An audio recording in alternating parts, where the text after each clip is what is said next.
আজকে যে রান্না ওই রুগীদের জন্য রান্নার ব্যবস্থা হয়েছে, এই রান্নাঘরে আমরা পরিদর্শন করেছি। এই রান্নাঘরে আসি এখানে দেখলাম এই প্রতি রোগীর জন্য যেটা বরাদ্দ ছিল সেই বরাদ্দ মাফিক এখানে সেটা রান্না সরবরাহ করা হচ্ছে না। এখানে তত্ত্বাবধায়ক সাহেব এখানে বলছেন যে 250 রোগীর এগেনস্ট এখানে প্রায় 400 মতো ভর্তি আছে। সেখানে এই খাবার 250 খাবারই 400 জন রোগীর কাছে পরিবেশন করতে হবে। এই কারণে কিছুটা ঘাটতি হয়েছে। যেখানে 100 ওই ব্রয়লার মুরগি 190 গ্রাম দেওয়ার কথা, সেখানে আমরা ওজন করে দেখলাম যে 40-35 গ্রাম হয়। যদি এই 250 থেকে 400 রুগীকেও দেওয়া হয়, এখানে 40 গ্রাম 35 গ্রাম হওয়ার কথা নয়, এটা আরও বেশি হওয়ার কথা ছিল। আমরা আজকে পরিদর্শন করলাম, এটা খুবই একটা দুঃখজনক।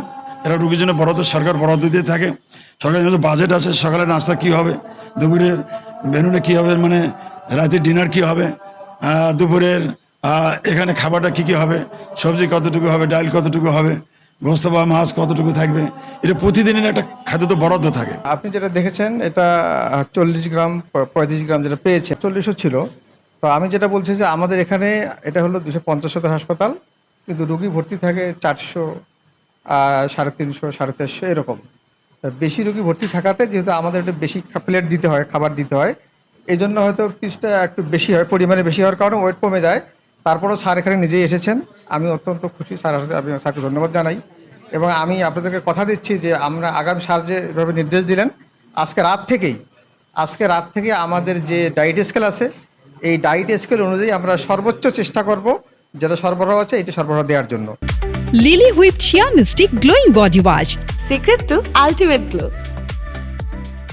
যেটা পাওয়া একটা রুগী পাওয়ার কথা সেটা আমি ঘাটতে দেখলাম। এটা ডালও দেখলাম কম আছে, সবজিও কম, এবং আমরা এই ব্রয়লার মুরগি যেটা মাপি দেখলাম এটা কম আছে। আমি হাসপাতাল কর্তৃপক্ষ এখানে তত্ত্বাবধায়ক সাহেব আছেন, আমি দৃষ্টি আকর্ষণ করতে চাই আগামীকাল থেকে রাতের খাবার থেকে যাতে কোনো ঘাটতি না হয়। রোগীর জন্য যেটা প্রাপ্য এটা সরকার টাকা দেয়, বরাদ্দ দেয় সরকার, এখানে এটা কম দেওয়া হবে কেন? এটা কেন ঘাটতি করা হবে? কিছুটা হয়তো ব্যর্থ হয়েছে।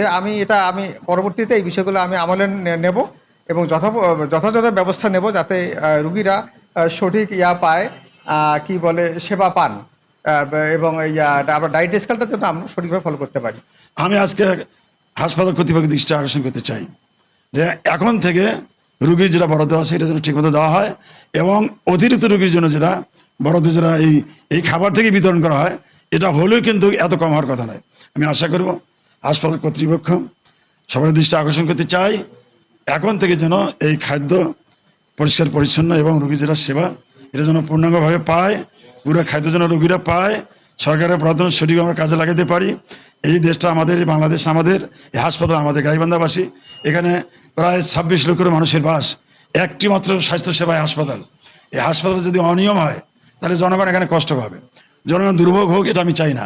আমি আশা করব এখন থেকে যে নিয়মে যেভাবে যতটুকু বরাদ্দ আছে সেটা রোগীরা পায়, এবং হাসপাতাল পরিষ্কার পরিচ্ছন্ন সহ এখন থেকে সরকারের বরাদ্দ অনুযায়ী রোগীরা খাদ্য পাবে, যেটা ঔষধ রোগীরা সাপ্লাই পাবে, এবং আমাকে সহায়তা করবেন আগামী দিনের জন্য হাসপাতালটা আমি আরও আধিকারিক করতে পারি, আরও ভালোভাবে এটা পরিচালনা করতে পারি।